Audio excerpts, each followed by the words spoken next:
ఆమె వయస్సు 16, అతనికి 20. యవ్వనం తప్ప ఆలోచనే లేదు, జీవితం విలువ తెలియదు. కానీ ఇద్దరు తొలి పరిచయంలో ప్రేమలో పడ్డారు. కానీ అది ప్రేమ కాదు, వాడో రాక్షసుడని ఆమెకు తెలియదు. తెలిసే వయసు కూడా కాదు. అందం ఉంది, అతను మాటలు కలిపాడు, పడిపోయింది.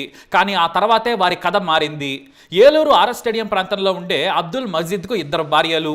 మొదటి భార్యకు 3 కొడుకులు. రెండో భార్య సల్మాకు ఓ కూతురు. ఆమె పేరు సనా. ఈమె ఈవెంట్స్లో యాంకర్గా పనిచేస్తుంది. వయసు కేవలం 16 ఏళ్లు మాత్రమే.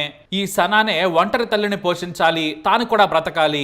తండ్రి మజీద్ చనిపోవడంతో సల్మాకు జీవితం ఇబ్బందిగా మారింది. అందుకే సనా యాంకర్గా పనిచేస్తూ డబ్బులు సంపాదించే ప్రయత్నం మొదలుపెట్టింది. ఈ విషయంలో సక్సెస్ కూడా అయిందనే చెప్పొచ్చు. జీవితంలో ఒక్కో అడుగు ముందుకేసుకుంటూ సాగుతోంది. కానీ ఆమె వయసు తప్పు చేసేలా చేసింది. 6 నెలల క్రితం సామర్లకోట దగ్గర ఓ ఈవెంట్కి వెళ్ళింది సనా. అక్కడ యాంకరింగ్ చేస్తూ అదరగొట్టింది. అయితే అక్కడే శ్రీకాకుళం జిల్లా నందిగాం మండలం కొత్త వీధికి చెందిన పిల్లా శివకుమార్ పరిచయం అయ్యాడు. ఇతను ఈవెంట్లో లైట్స్ ఏర్పాట్లను పర్యవేక్షిస్తూ ఉంటాడు. ఇతను హైదరాబాద్లో ఉంటూ సినిమాల్లో లైట్ బాయ్గా కూడా పనిచేస్తున్నాడు. అయితే లైట్స్ ఏర్పాట్లను చూస్తున్న సమయంలో ఖాళీ సమయంలో సనాను కూడా చూశాడు. ఆమె అందం చూసి ఫ్లాట్ అయ్యాడు. మంచి అందంతో పాటు తెలివి ఆమె సొంతం. చురుకుగా ఉన్న ఆమెతో మాటలు కలిపాడు శివ. అలా ఇద్దరి పరిచయం కాస్త స్నేహంగా మారింది. ఇద్దరు ఫోన్ నంబర్లు మార్చుకున్నారు. 3 రోజులు ఫోన్లో మాట్లాడుకున్న తర్వాత సనాకు ఐ లవ్ యూ చెప్పాడు శివ. ఆమె కూడా యాక్సెప్ట్ చేసింది.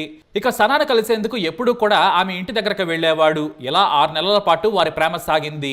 కానీ ఆమె అందం చూసి అసూయ పడేవాడు శివ. ఆమెను అనుమానించడం మొదలు పెట్టాడు. అతనికి జీవితం విలువ తెలియదు, ప్రేమ విలువ అసలే తెలియదు.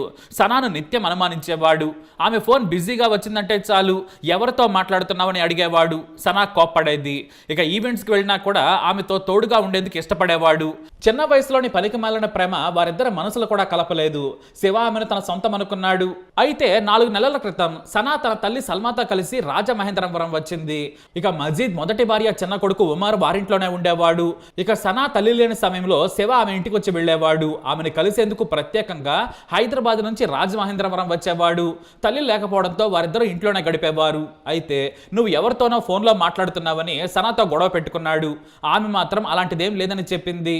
అయితే మళ్ళీ మార్చి 22వ తేదీన వారింటికి వచ్చాడు. అతను వచ్చే సమయానికి ఫోన్లో చాట్ చేస్తూ కనిపించింది సనా.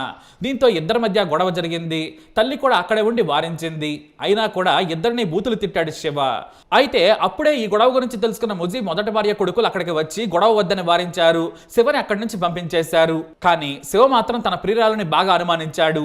ఆమె తల్లిపై కూడా కోపం పెంచుకున్నాడు. తన కూతురు జోలికి రావద్దని సల్మా హెచ్చరించింది. మరోసారి గొడవ చేస్తే ఊరుకొనని బెదిరించారామె. దీంతో శివ సైకోలా మారిపోయాడు. నాకు నచ్చని సనా ఎవరికి దక్కొద్దనుకున్నాడు. 20 ఏళ్లకే హంతకుడిలా మారిపోయాడు. పదునైన కత్తిని వెంట తెచ్చుకున్నాడు నీచుడు. ఉదయాన్నే వారింటికి వెళ్లి ఓ గదిలో ఉన్న సనాతో మాట్లాడతానని చెప్పి ఆమెను కత్తితో పొడిచి చంపేశాడు. ఆ తర్వాత ఆమె తల్లి రావడంతో ఆమెను పట్టుకొని గొంతు కోసి హత్య చేశాడు. కొన ఊపిరితో ఉన్న సనను సైతం మళ్లీ గొంతు కోసి హత్య చేశాడు. ఆ తర్వాత ఇంటికి తాళం వేసి పరారయ్యాడు. అయితే ఆదివారం మధ్యాహ్నం 1 గంట సమయంలో ఇంటికి మటన్ కర్రీ తీసుకొని ఉమర్ వచ్చాడు. ఇంటికి తాళం వేసింది. నాకు చెప్పకుండా మా పిన్ని ఎక్కడికి వెళ్ళదు కదా అనుకున్నాడు. అయితే ఇంటి కిటికీలు తీసున్నాయి. దీంతో కిటికీల నుంచి లోపలికి చూడగా రక్తపడుగులో పడి ఉన్న సల్మా సనాలు కనిపించారు. భయంతో వెంటనే తన సోదరుడికి కాల్ చేసి చెప్పాడు. డైల్ 100కు కాల్ చేయమని సోదరుడు చెప్పాడు. దీంతో పోలీసులకు సమాచారం ఇచ్చాడు ఉమర్. పోలీసులు తలుపులు బద్దలు కొట్టి చూడగా అప్పటికే సల్మా సనలు దారుణ హత్యకు గురై ఉన్నారు. సల్మా బంధువుల ఫిర్యాదు మేరకు పోలీసులు విచారణ జరిపారు. ఆ సమయంలోనే శవ గురించి చెప్పాడు ఉమర్. దీంతో అతన్ని పట్టుకునేందుకు ప్రత్యేక టీములు రంగంలోకి దిగాయి. కొవ్వూరు ప్రాంతంలో ఉన్నట్లుగా లొకేషన్ చూపించడంతో సిగ్నల్ ను ట్రాక్ చేశారు.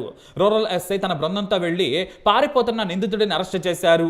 అలా ఒక పరిచయం సనా జీవితాన్ని నాశనం చేసింది. ఆమెతో పాటు తల్లి కూడా హత్యకు గురైంది. తెలిసి తెలియని వయసులోని ప్రేమల్లో ప్రేమ ఉండదు, కేవలం ఆకర్షణ మాత్రమే. 20 ఏళ్లకే హంతకుడిగా మారాడంటే అతని సైకో బుద్ధిని అర్థం చేసుకోవచ్చు. మరి వీడిని ఏం చేయాలి? మీ అభిప్రాయాన్ని కమెంట్ ద్వారా తెలియజేయండి. ఈ వీడియో అప్డేట్స్ కోసం మై ఛానల్ ఫాలో అవ్వండి. అలాగే తప్పకుండా సబ్స్క్రైబ్ చేసుకోండి.